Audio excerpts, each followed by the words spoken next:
वो जगत नियंता परात्पर ब्रह्म है। और जिनको साधारण राजकुमारी समझ के हरण करके लाए हो, वो राजकुमारी नहीं है, वो तो जासु अंश उपजहि गुण खानी, जासु अंश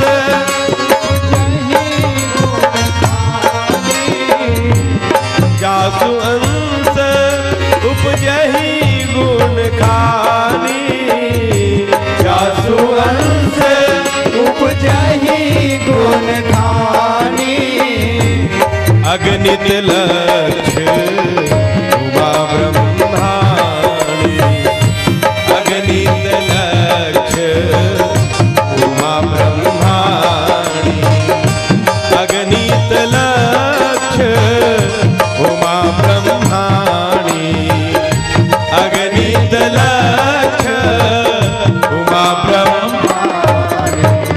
भैया आप जिनको साधारण राजकुमारी समझती हो, साधारण राजकुमारी नहीं है, वो तो जासु अंश उपजहि गुण खानी, अगणित लक्ष्य मां ब्रह्माणी। जिसके अंश से हजारों लक्ष्मी की उत्पत्ति होती है, हजारों ब्रह्माणी की उत्पत्ति होती है, और जिनके अंश से हजारों दुर्गा की उत्पत्ति होती है, वो आद्या शक्ति जगत जननी है, जगत को बनाने वाली है। उद्भव स्थितिम संहार कारणीम क्लेशहारणीम, सब कुछ करने वाली है वो संसार को। संसार में आप उनको साधारण राजकुमारी समझ के हरण करके आए हो, ले आए हो। मेरा मानो भैया, अपना कल्याण चाहते हो तो सीता जी को सम्मान के साथ वापस कर दो, इसी में हमारी और आपकी भलाई है। किसी मने कुंभकर्ण ज्ञान है क्यों भगवान है, ज्ञान है ना कुंभकर्ण। अब इसने बात करते करते गोस्वामी तुलसीदास जी लिखिन, राम रूप गुण सुमिरत मगन भयो क्षण एक। कुंभकर्ण के ध्यान लग जाते, कुंभकर्ण ध्यान आ जाते, आंख बंद हो जाते और राम जी के सीताराम जी चिंतन करना शुरू कर दे, स्वरूप के चिंतन। यह रे भक्ति। कुंभकर्ण के अंदर में ज्ञान है, भगवान चल जाना थे। कुंभकर्ण के अंदर में भक्ति है, ध्यान लग गयो कर। पर कुंभकर्ण में का कमी है तेरा रावण जानत रही से का कमी है, बैराग की कमी होकर कर। बोला ये पता नहीं है काला खाना चाहिए, काला नहीं खाना चाहिए।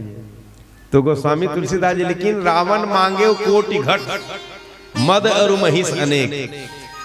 कई घा मदिरा सामने रख देगी और ढक्कन ला खोल देगी, गंगारमन के ढक्कन लगा और बड़े बड़े भैंसा मतलब बांध देगी, पड़वा मतलब महिष खाई करी मदिरा पाना, गर्जा वज्रा घात समाना। भैंसा मन लखई से मंदिरल पीसो ले बता। और बाद फिर ज्ञान चले गए और भक्ति भी चले गए।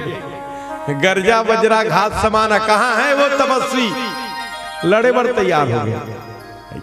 ये कथा संदेश देते कि आप आध्यात्म के मार्ग में सफलता पाना है तो तीनों चीज के होना आवश्यक है, ज्ञान के भी, वैराग्य के भी और भक्ति के भी। सूत जी महाराज की हिंद सोना का दी 88,000 ऋषियों से कि ऋषियों सुनो, यह जो कथा है ज्ञान भक्ति वैराग्य को जगाने वाली कथा है। बोलो श्री भागवत भगवान की जय। एक दूसरा बात रखिन, धन्यो भागवती कथा प्रेत पीड़ा विनाशिनी। पापी से पापी जीव को तारने के लिए सबसे सरल माध्यम है श्रीमद् भागवत कथा। बोलो श्री भागवत भगवान की जय। और धुंधकारी के पावन चरित्र सुने कल आप सब श्रवण करें कथा महत्व में। आज सौनकादि ऋषि मन के द्वारा एक बहुत अच्छा प्रश्न करेगी कि गुरुदेव जो कथा आप हमें सुनाने जा रहे हो, जिस ग्रंथ के बातों को आप हमें सुनाने जा रहे हो 7 दिन में, 7 दिन के लिए, उस कथा का लिखने वाला कौन है, उनको कहां लिखा गया, किस उद्देश्य से लिखा गया, वो उनको लिखने का उद्देश्य क्या है। बहुत अच्छा बात रखिए भाई, भी कोई भी लेखक है लेख लिखते तो कर उद्देश्य रहते कि नहीं है। छत्तीसगढ़ी गाना लिखते थे मन को उद्देश्य रहते, लोगों ला जतका अच्छा लग जाए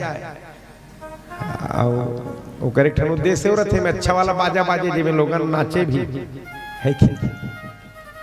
भक्ति संगीत के कोई भजन लिखते ना तो रथे की हृदय के भाव, हृदय ल छुए वो भजन, ऐसे होना चाहिए भजन। लिखने वाला के उद्देश्य महत्वपूर्ण बात है।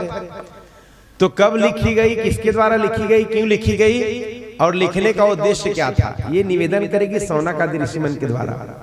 तो सूत जी महाराज बताइए कि सौनकादि ऋषियों सुनो,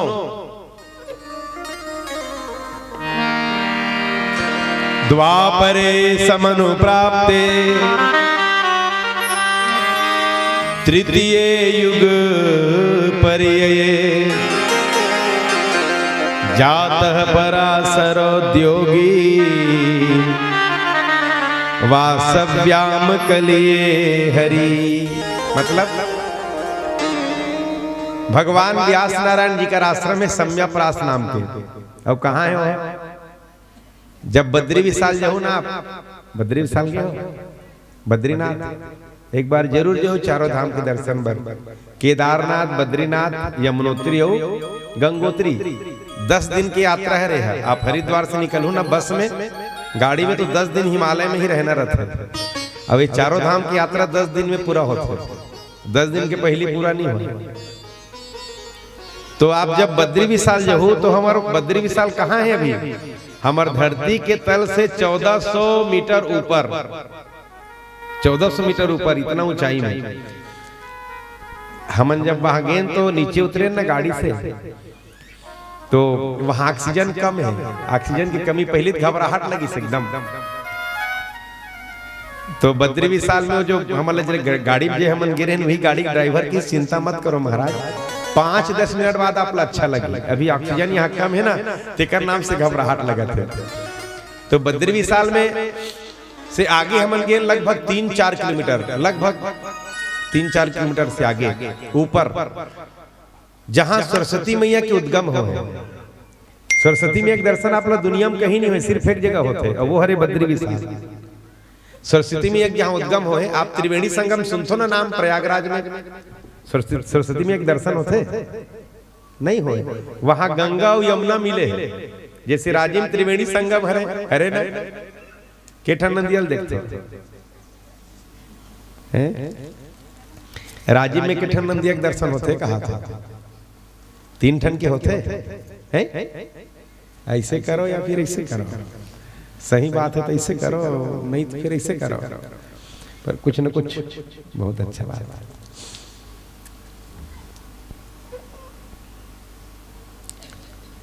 राज्य में भी 2 नदियों के दर्शन होते, पैरी और महानदी के। आप सोडूल देखना ही नहीं तब मुहेरा कर जाए लाग। वैसने आप लोग सरस्वती में एक दर्शन करना है तो बद्री विशाल जाए लगी। और पता है वो सरस्वती मैया कहाँ से निकला अभी तक कोई पता नहीं चले। पहाड़ी के अंदर में गुफा है, खो है, और खो से सरस्वती मैया के उद्गम हो है।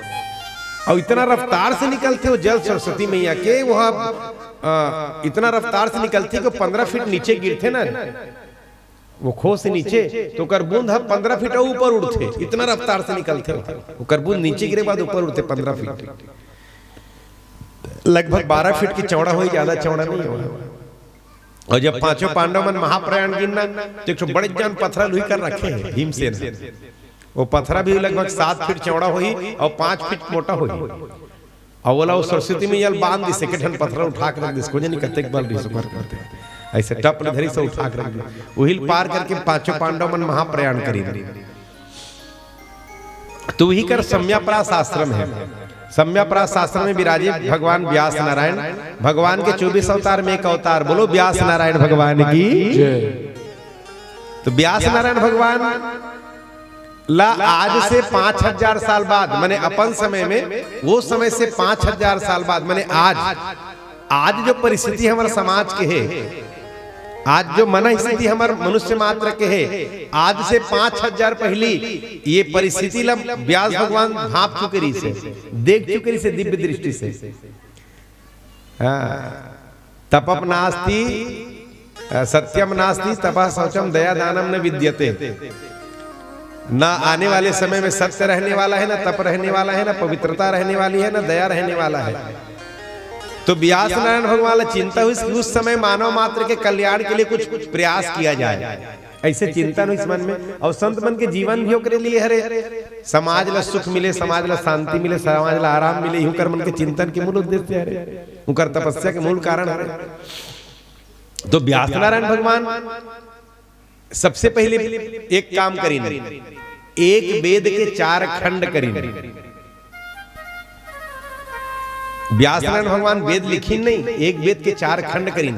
तो हमारे सनातन संस्कृति के सबसे पहली पुरातन ग्रंथ, और सनातन संस्कृति के नहीं पूरा विश्व के सबसे पुराना ग्रंथ है वेद। बोलो वेद भगवान की।